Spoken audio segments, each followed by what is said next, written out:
Hummingbird লেখিকা তাসমিয়া তাসনিন পিয়া পর্ব ৬৪। ঢাকা শহরের রাত যেন এক গাঢ় ক্লান্তির পরও অদ্ভুতভাবে জেগে থাকা এক শহরের চেহারা। রাস্তা থেকে তখনও পুরোপুরি গাড়ির শব্দ মিলিয়ে যায়নি। দূরে বাসের হেডলাইট গড়িয়ে যাচ্ছে, সিএনজির শব্দ মাঝে মাঝে কানে বাজে। কিছু রাইডার ধীরে ধীরে ছুটছে, কাঁধে ব্যাগ, পিঠে ক্লান্তি। ফার্মগেট, নিউ মার্কেট, মিরপুর কিংবা মোহাম্মদপুর এমন কিছু জায়গা এখনো আলো ঝলমলে। ছোট ছোট চায়ের দোকানে বসে কেউ এখনো ধোয়া ওঠা চায়ের কাপ হাতে আড্ডা দিচ্ছে, কেউ বা ফোনে কথা বলছে নিচু গলায়। টং দোকানে বাজছে পুরনো কোনো গান। রাত যত বাড়ে ততই যেন করুণ হয়ে ওঠে সুরটা। বেইলি রোড বা বনানীর কিছু রেস্টুরেন্ট তখনও খোলা। শহরের কিছু এলিট অংশ এখনো আলোর ঝলকে ভরা। আর পুরান ঢাকার অলিগলিতে তখনও হাঁটছেন কয়েকজন মানুষ, নীরব কিন্তু নিঃসঙ্গ না। চন্দ্রিমা উদ্যান, হাতির ঝিল কিংবা গুলশান লেকের পাশ দিয়ে যারা হেঁটে যাচ্ছে, তাদের মুখে বাতাসের হালকা ছোঁয়া। আকাশে তখন অল্প মেঘ, চারটা ঢেকে দিয়ে আবার বেরিয়ে আসছে। বাতাসে গরম আর স্নিগ্ধতার মিশেল। নিঃশ্বাসে যেন একটু হালকা ধুলো, একটু কাটা আলো, আর একটু হাফ আলসামি। নিজের ঘরেই শুয়েছিল সাবিয়া। সবাই খাওয়া দাওয়া করে নিলেও সাবিয়া এখনো রাতের খাবার খায়নি। হঠাৎ দরজায় ঠকঠক আওয়াজে সেদিকে তাকালো সে। ভাবি, ভেতরে এসো, তোমার আবার নক করা লাগে? ওরা মুচকি হেসে রুমে ঢুকলো। সাবিয়া শোয়া থেকে উঠে বসেছে। রাতে কি না খেয়ে থাকবে আপু? চলো খাবার খেয়ে নেবে। আমার ইচ্ছে করছে না ভাবি, আজকের রাতটা না খেলে কিচ্ছু হবে না। বিরস মুখে বলল সাবিহা। ওরা স্বাভাবিক ভঙ্গিতে কথা বললেও তার চোখে মুখে আনন্দের ঝিলিক। সাবিয়া সেটা বেশ ভালো করে বুঝতে পারছে। বেশ, তবু একবার নিচে চলো, একজন তোমার সাথে দেখা করতে এসেছে। কিছুটা অবাক হলো সাবিহা, কৌতূহল মেটাতে শুধালো, আমার সাথে আবার কে দেখা করতে এসেছে? সেটা তো ড্রয়িং রুমে গেলেই বুঝতে পারবে ননদি, চলো। ওরা এবার সাবিয়ার হাত ধরেই বিছানা থেকে নামিয়ে নিয়ে ঘর থেকে বেরোলো। সাবিয়া তো কিছুই বুঝতে পারছে না কে এসেছে, আচমকা ওরার এতটা খুশি হওয়ার কারণ। সবকিছুই সাবিয়ার মাথার উপর দিয়ে যাচ্ছে যেন। ড্রয়িং রুমে বসে আছে মেহরাব, পাশে আরিশও বসা। মেহরাবের মুখোমুখি সোফায় বসে আছেন তাসলিমা খাতুন। তামান্না আপ্যায়নে ব্যস্ত, তালহা মায়ের সোফার পাশে দাঁড়িয়ে আছে। আরিশ যেহেতু আগে বিয়ের বিষয় বাড়িতে জানিয়েছিল, তাই নতুন করে কিছু বলার নেই। তবে মেয়ের হবু বর কেমন বাজিয়ে দেখতে টুকটাক কথাবার্তা বলেছেন তাসলিমা। মেহরাব অবশ্য এতটুকু সময়ের মধ্যেই তাসলিমার মন জয় করে নিয়েছে। তাহলে তো আর দেরি করার কারণ দেখছি না চাচি। তামান্না আর তালহার বিয়ের সাথে ওদের বিয়েটাও হোক। তালহা বেশ খুশি হলো, একসাথে বিয়ে হলে মন্দ হয় না। তাসলিমা মুচকি হাসলেন। আরিশের ওপর পূর্ণ ভরসা আছে তার। তুমি যা বলবে তাই হবে আরিশ। মুচকি হাসলো আরিশ, মেহরাবের কাঁধে হাত রেখে বলল, যা শালা, সিঙ্গেল অবস্থায় আর মরা হবে না তোর? ভেবেছিলাম সিঙ্গেলই মরবি তুই। আরিশের কথায় সবাই হেসে উঠল।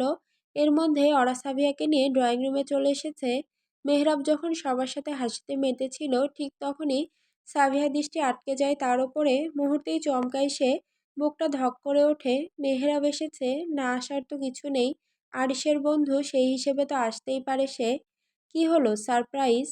অরার কথায় ভাবনায় সেদ ঘটল সাবিহার। সঙ্গে সঙ্গে সবাই ওদের দিকে তাকালো। সাবিহার মনে অভিমান জমেছে বেশ, সে ইচ্ছে করে ফ্লোরের দিকে তাকিয়ে রইল। মেহরাব লম্বা একটা নিঃশ্বাস ফেলে বসা থেকে উঠে দাঁড়ালো। ধীর পায়ে এগিয়ে গেল সাবিহার দিকে। ওরা কিছুটা দূরে সরে দাঁড়ালো এবার। আরিশ তাকে ইশারায় কাছে ডাকলো। আরিশের পাশে গিয়েই দাঁড়ালো ওরা। মুখোমুখি দাঁড়িয়ে আছে সাবিয়া ও মেহরাব। দুজনেই বুক ধুকধুক করছে যেন। কারো মুখে কোনো কথা নেই। সাবিয়ার চোখ ছলছল করছে, ইচ্ছে করছে মানুষটার বুকে একবার মুখ গুজে দিতে। মেহরাব সাবিয়াকে অবাক করে দিয়ে হাঁটু গেড়ে বসে পড়ল। সাবিয়া অবাক দৃষ্টিতে তাকিয়ে রইল কেবল। মেহরাব ঠোঁটের কোণে হাসি বজায় রেখে সাবিয়ার সামনে একটা বক্স ধরে সেটা খুলল। সহসাই সাবিয়ার সামনে একটা সুন্দর হীরার নেকলেস উন্মুক্ত হলো। বিস্ময় কাটে না সাবিয়ার। মেহরাব এবার মুখ খুলল, আমাকে বিয়ে করবে সাবিহা? সাবিয়া থমকে গেল, মনে হলো মেহরাব মজা করছে তার সাথে। কিন্তু পরক্ষণেই আশেপাশে নজর বুলাতে বুলাতে মনে হলো, না, এটা মজা না, কারণ বাড়ির সবাই উপস্থিত এখানে। সাবিয়া মেহরাবের দিকে তাকায় এবার। মেহরাব উত্তরের অপেক্ষায় আছে। সাবিয়া বলে, আপনি খুব খারাপ, আপনি আমার কল রিসিভ করেননি, টেক্সটে রিপ্লাই করেননি, আর আর দেখাও করেননি। সব অভিযোগ শুনবো, আগে আমার প্রশ্নের উত্তর দাও। সাবিয়া চুপ করে রইল তবু। ওরা বলল, আগে উত্তরটা দিয়ে দাও ননদি। সাবিয়া এবার সবার দিকে তাকালো। সবাই হাসি হাসি মুখে তাদের দিকেই তাকিয়ে আছে। তামান্নাও রান্নাঘর থেকে খাবার দাবার নিয়ে ড্রয়িং রুমে চলে এসেছে। হ্যাঁ করব, তবে কথা দিতে হবে ভবিষ্যতে আর কখনো এমন করবেন না। মেহরাব মুচকি হাসলো, এক হাতে কান ধরে বলল, কথা দিলাম আর কখনো এমন করব না। সাবিয়া হেসে মেহরাবের হাত থেকে বক্সটা নিল। বসা থেকে উঠে দাঁড়ালো মেহরাব, সবাই হাততালি দিচ্ছে। তামান্না অরার পাশে এসে দাঁড়িয়ে ফিসফিস করে বলল, ভাবি আপনার কাজ বেড়ে গেল, এখন দুজনকে বউ সাজাতে হবে। অরা হেসে বলল, কোনো সমস্যা নেই। হাসি আনন্দে দুই যুগলের বিয়ে নিয়ে অনেকক্ষণ কথা হলো সেই রাতে। মেহরাব সাবিয়ার সাথে কিছুক্ষণ একান্তে কথা বলেছিল। দুজনের মধ্যে জমে থাকা মান অভিমান তিক্ততা ধীরে ধীরে গলে গেল। চোখে চোখ রেখে যেন একটা নীরব বোঝাপড়া হয়ে গেল তাদের, সব ভুলে সব পেছনে ফেলে নতুন করে শুরু করার অপেক্ষায় তারা। দুদিন ধরেই ঝুম বৃষ্টি, বাইরে বেরোনোর যেন উপায় নেই।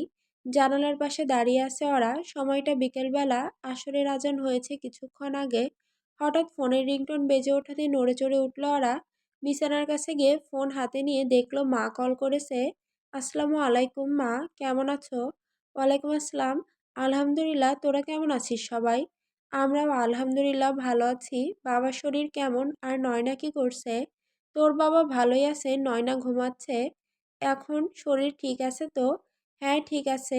আচ্ছা শোন, উর্মির বিয়ে 4 দিন পর। তোর চাচু খুব করে সবাইকে নিয়ে যেতে বলেছেন, তোর আর আরিসের কথাও বলেছেন খুব। তুই একটু আরিসকে বল, নিশ্চয়ই শুনবে, সবাই একসাথে গ্রামে যাব।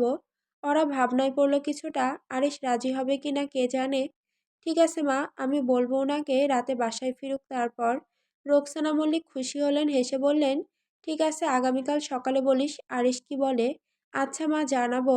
রাখছি তাহলে, ভালো থাকিস। তুমিও ভালো থেকো, আল্লাহ হাফেজ। আল্লাহ হাফেজ। আপু কি বলল মা? হাই তুলতে তুলতে মায়ের ঘরে ঢুকলো নয়না। রোকসানা মেয়ের দিকে তাকিয়ে বললেন, বলল রাতে আরিশ বাসায় ফিরলে ওর সাথে কথা বলবে, আগামীকাল সকালে জানাবে। ও আচ্ছা। নয়না তার খোলা চুলগুলো দুহাতের সাহায্যে খোপা করে বিছানার একপাশে বসলো। রোকসানা মেয়ের মাথায় হাত বুলিয়ে দিলেন একবার। চোখে মুখে পানির ছিটে দিয়ে আয়, আমি যাচ্ছি রান্নাঘরে, চা আর পকোড়া বানাবো। ঠিক আছে মা। নয়না আগের মতোই ধীর পায়ে ঘর থেকে বেরিয়ে গেল। রোকসানা মল্লিক রান্নাঘরের দিকে এগোলেন। অফিসের ঘড়িতে তখন বিকেল 5:30। বাইরের আকাশের রোদ ফুরোবার প্রস্তুতি, জানালার কাছে আলোর ছায়া ঝিমিয়ে পড়ছে। কিন্তু খান ইন্ডাস্ট্রির কনফারেন্স রুমে তখন উত্তেজনার পারদ যেন হঠাৎ চড়তে শুরু করেছে। আরিশ টেবিলের ওপাশে বসে মুখ থমথমে, ফাইল হাতে নিয়ে এক পৃষ্ঠে পড়েই চেয়ারের পিছনে হেলে গিয়ে ঠান্ডা গলায় বলল, এই রিপোর্টটা কে বানিয়েছে? কেউ সরাসরি জবাব দিল না, কিন্তু মেহেদি নামের এক জুনিয়র স্টাফ ধীরে ধীরে এগিয়ে এসে বলল, স্যার আমি, মানে আমি ইমেল করেছিলাম আপনাকে। আরিশ চোখ তুলে তাকালো, তার গলার স্বর তখনও নিচু কিন্তু ভয়ঙ্করভাবে কড়া। তুমি বুঝতে পারো একটা সংখ্যার ভুল মানে পুরো রিপোর্টের তথ্য ভেঙে পড়া। আমাদের ক্লায়েন্টকে তুমি ভুল ডেটা পাঠিয়েছো, আর সেটা আমি জানতে পারলাম বাইরের লোকের কাছ থেকে। What the hell is wrong with you? Mehedi ঘেমে উঠেছে। অফিস ঘরটা যেন হঠাৎ নিঃশব্দ হয়ে গেল। আরিশ দাঁড়িয়ে গেল, এবার টেবিলের ওপর রিপোর্টটা ছুঁড়ে ফেলে বলল, আমি যখন বলি ডাবল চেক করে জমা দিতে, সেটা শুধু বলা কথা না, এটাই প্রফেশনালিজম। আমরা যদি নিজের কাজে সিরিয়াস না হই, তাহলে এই চেয়ারগুলোতে বসে কি করো তোমরা? সময় কাটাতে আসো? তার কণ্ঠে রাগ না, হতাশাও না, এক ধরনের ধীরতা, নেতৃত্বের স্পষ্ট নির্দেশ। অফিসের বাতাস ভারী হয়ে আছে, কেউ কফির কাপ তুলেও চুমুক দিচ্ছে না। আরিশ কাঁধ ঝাঁকিয়ে বলল, এটা আমার শেষ ওয়ার্নিং মেহেদি, পরের বার এমন হলে শুধু রিপোর্ট নয়, চাকরিটাও তোমার রিপোর্ট করবে। মেহেদি কেবল মাথা নাড়ল, সবাই চুপ করে রইল। কনফারেন্স রুম থেকে বেরিয়ে ধীরে পা ফেলে নিজের কেবিনে ঢুকলো আরিশ। তার মুখ থমথমে, ভ্রু কুঁচকে আছে এখনো। জানালার পাশে রাখা চেয়ারটায় বসে গা এলিয়ে দিল। ঘরের বাতি জ্বলছে, কিন্তু ভেতরের আলো যেন নিঃশব্দ ভারী। ডেস্কের উপরে রাখা রিপোর্টটা একবার দেখে আবার চোখ ফিরিয়ে নেয়। ঠিক তখনই ফোনটা বেজে উঠল। স্ক্রিনে ভেসে উঠল হামিংবার্ড কলিং। এক মুহূর্ত তাকিয়ে রইল স্ক্রিনে। ভেতরে জমে থাকা রাগ, বিরক্তি, হতাশার ভিড়ে হঠাৎ এক নরম স্পর্শের মতো মনে হলো নামটা। কল রিসিভ করতেই ওপাশ থেকে ভেসে এলো পরিচিত কণ্ঠ। কি করছেন? আরিশ এক মুহূর্ত চুপ করে থেকে জবাব দিল, কিছু না। আরিশের কণ্ঠস্বর শুনেই অরার খটকা লাগলো। নরম গলায় জিজ্ঞেস করলো, অফিসে কিছু হয়েছে? একটা রিপোর্টে মারাত্মক ভুল ছিল, রাগটা এখনো যাচ্ছে না। অরার গলা তখনও নরম, ঠান্ডা জলের মতো। আপনি সবকিছু নিখুঁত চান, কিন্তু আপনিও যেমন মানুষ, বাকি সবাইও তাই। একটু ভুল হতেই পারে, জানি একটুখানি ভুলের জন্য অনেক বড় ক্ষতি হয়ে যায়। কিন্তু রাগ করলে কি কিছু মেটে? রাগীভূত আপনি ভেঙে পড়বেন না। আরিশ হেসে উঠল, অদ্ভুত এক ক্লান্ত অস্ফুট হাসি। ভেঙে পড়িনি, শুধু মাথার ভেতরটা কেমন জ্বালা করছে। তাহলে কথা বলুন আমার সাথে, রাগ গলে যাবে। ওরা চোখ বন্ধ করে কথাটা বলল, পরে নিজেই লজ্জায় পড়ে গেল। আরিশের ঠোঁটের কোণের হাসি আরো চওড়া হলো তার কথাই। যাক, এতদিনে বুঝতে পেরেছ তুমি আমার কতটা জুড়ে আছো। আরিশ চেয়ারটা পিছনে হেলে দিয়ে চোখ বন্ধ করলো। ওরা মুচকি মুচকি হাসছে। আজ একটু তাড়াতাড়ি বাসায় ফিরবেন? ভ্রু কুচকে ফেলল আরিশ, ঠোঁটের কোণে অন্যরকম হাসির ঝিলিক। যেন একটু আগে কনফারেন্স রুমে ঘটে যাওয়া ঘটনা ভুলে গেছে সে। বউ বললে, একটু তাড়াতাড়ি নয়, বলা মাত্রই হুকুম তামিল করতে হয়। আমি অফিস থেকে বের হচ্ছি ডার্লিং।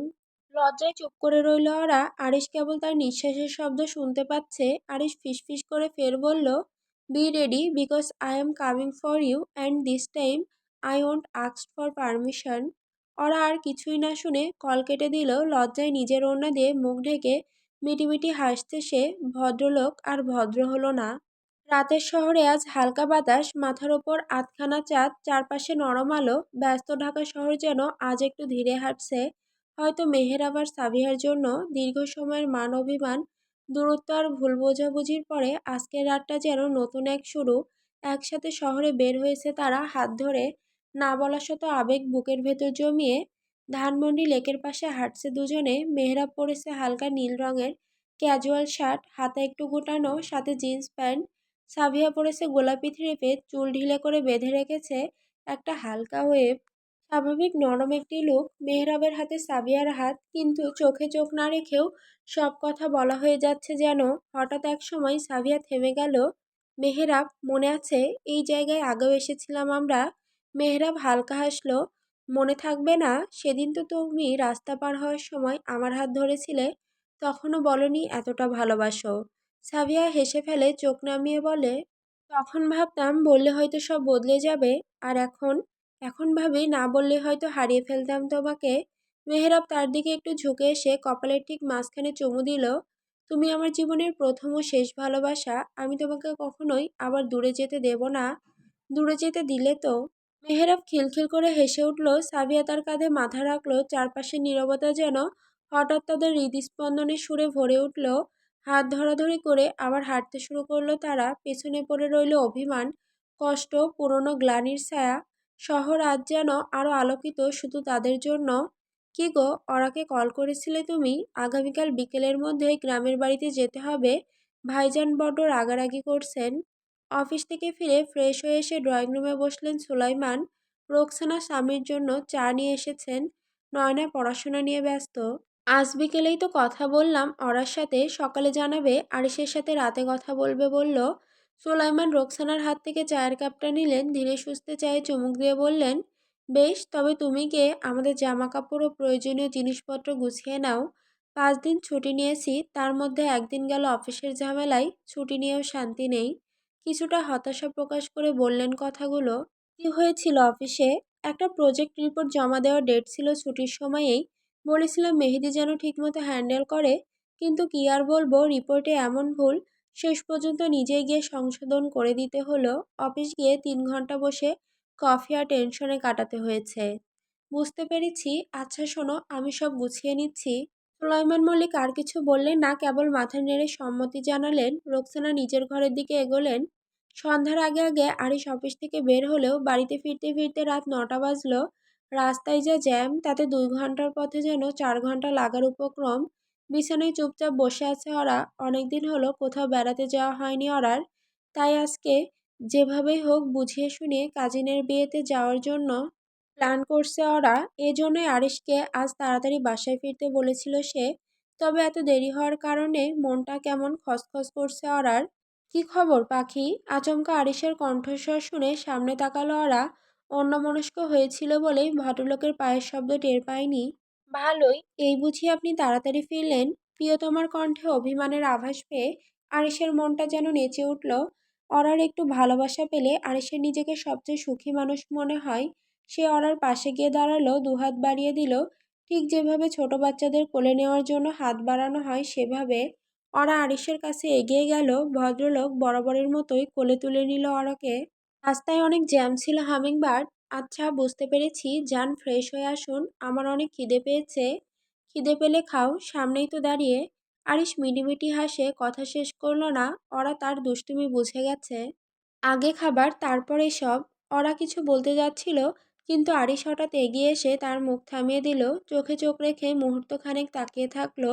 তারপর ওরা ঠোঁটে নিজের তীব্র উপস্থিতি ছাপ ফেলে গেল। ওরা প্রথমে একটু চমকে উঠলেও একটু বাধা দিল না, বরং দুহাতে আরিশের শার্ট শক্ত করে চেপে ধরল। আরিশ তার ঠোঁটে নরম আদরের ছাপ রেখে বলল, ওকে ডার্লিং, আগে না হয় খাবার খেয়ে আসি, তারপর। ওরা লজ্জায় চোখ নামিয়ে ফেলল, কিন্তু ঠোঁটের কোণে তীব্র আবেগে লেগে রইল লালচে ছায়া, যেটা শুধু আরিশই রেখে যেতে পারে। ওরাকে রেখে ফ্রেশ হওয়ার জন্য ওয়াশরুমের দিকে পা বাড়ালো আরিশ। নিশুতি রাত, চারপাশে গভীর নীরবতা। জানালার বাইরে কেবল পাখার ঘর ঘর শব্দ, আর দূরের কোনো কুকুরের ডাকে মাঝে মধ্যে ছেদ পড়ছে। নয়না বিছানায় শুয়ে আছে, চোখের পাতায় ক্লান্তি আছে, কিন্তু ঘুম নেই। বালিশের মাথা রাখলেই মনে পড়ে পলাশের কথা, সেই সহজ হাসি, নীরব চোখের ভেতরে জমে থাকা অনুভব, আর নিঃশব্দে পাশে থাকার যে ক্ষমতা ছিল ওর। পলাশ তাকে ভালোবাসতো, নয়না সেটা টের পেয়েছিল, কিন্তু তখন বুঝতে পারেনি যে ও নিজেও ভালোবেসে ফেলেছে। তবে পলাশের অনুপস্থিতিতে সেটা বুঝতে পারছে। আজ যখন পলাশ নেই, ঘর জুড়ে তার অনুপস্থিতির নীরবতা, তখন প্রতিটি নিঃশ্বাসে শুধু তার ছায়া। বালিশে মুখ গুজে নয়না চোখ বন্ধ করে। ঘুম আসছে না। পলাশ চলে যাওয়ার পর ঘুম যেন অভিমান করে সরে গেছে। তাকে ছুঁয়ে থাকা স্মৃতিগুলো এখন নয়নার নিঃশ্বাসের ছায়া হয়ে জড়িয়ে থাকে। তাদের শেষ দেখা, কথা, পলাশের হার্ট লক করা, সবকিছুই নয়না বারবার মনে করে। চোখ ভিজে ওঠে জলে। পলাশের সাথে কথা বলতে না পেরে প্রতিদিন একটু একটু করে পুড়ে যাচ্ছে নয়নার বুক। নিঃশব্দে নিঃশ্বাসে, ঘুমহীন রাতের পর রাত।